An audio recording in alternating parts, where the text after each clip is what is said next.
With the whole world being in pandemic mode for over a year, we know the coronavirus is staying around for the long haul. To reduce the spread of the virus, everyone should do their part to keep social distancing and wear face masks to ensure that you and others around you feel safe and stay safe. The recreators have been making reusable face masks with pre-loved fabric and discard new offcuts, t-shirt yarn for ear straps, and jewelry or old electrical wires to hold the shape of the mask over your nose. What you'll need to make a face mask is a sewing machine. However, if you don't have one, you could possibly try sewing a face mask by hand, but it will take a very long time and may not look the neatest. You'll also need fabric scissors, a marker, a few sewing pins, and mask templates, which will be attached on the Recreator's website. You will first need to print out the templates for the face mask size you want and trace out the template on your desired fabric with right sides facing, so when you come to cut, you're getting pairs that are ready to sew. For one mask, you'll need 2 pairs. I like to pin the fabric together so the fabric doesn't move around while cutting and sewing. If you are making a load of face masks, I recommend doing each of the steps in one go before moving on to the next step.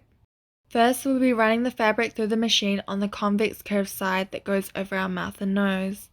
And instead of cutting the thread after sewing each pair through, you can keep sewing all the paired parts one after another.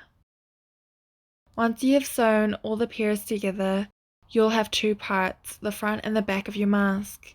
You can pair your fabric together however you like. You'll need to open and align 2 parts together with right sides facing.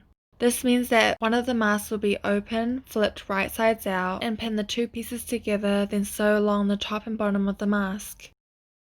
You will need to flip the mask right side out and iron the edges flat, as well as tuck the raw side edges of the mask inside and iron them down to hold its shape. Here, if you are using old electrical wires, which is much thicker and softer than jewelry wire, you will need to place the telephone wire inside the mask. Taking the mask back to the sewing machine, you will need to sew along the top and bottom of the mask, being careful not to sew over the wire as it may snap your sewing machine needle. For the ear straps, you will need to cut a stretchy t-shirt into 2 cm wide strips and stretch the fabric so that the raw edges will curl in and make the strip look like t-shirt yarn. Ear straps for small masks will need to be 14.5 cm long, 16 cm long for medium mask, and 17 cm long for a large mask. You will need to tuck 1 cm of the ear strap into the side opening and sew over the strap a few times so it's secured in place before sewing the side shut and going over the other end of the ear strap. Repeat the step again for the ear strap on the other side of the mask. Here we have kept the needle down, lifted the foot and rotated the mask since our reverse button on the machine is broken.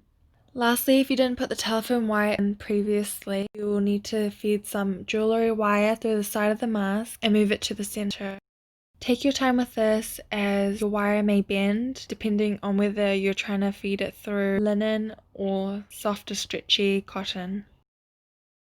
And that is how you make your very own face mask with materials you can find around the house. If you found this video helpful, please like and share with your friends and family, and if you have any tips, put them down in the comment section below. Thanks for watching.